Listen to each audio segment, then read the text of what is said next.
اوقف لحظة. انت ماخذ ب 8000، اشتري شي ب 2000، خلص تصير ب 10 وتدخلوا لنا السحبة على السيارة. شو تتوقعون يصير إذا اشتغل كاشير ببنض علوان؟ يمكن أعطيكم سر القهوة هنا، يمكن أسرار ثانية.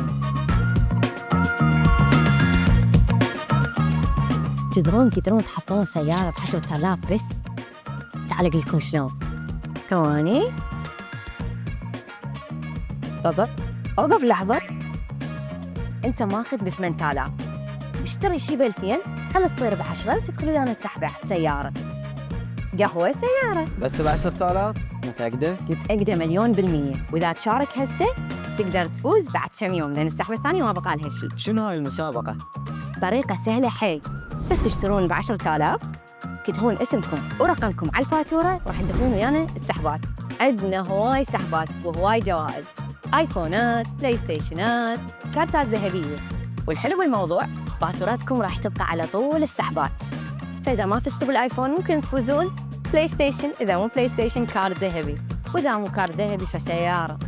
وألف مبروك مقدما. أدروني ما قدرت أجيب لكم سر القهوة هنا لأن ممنوع. المهم أنا قلت لكم على السحبة وعلى جوائزنا الكبيرة.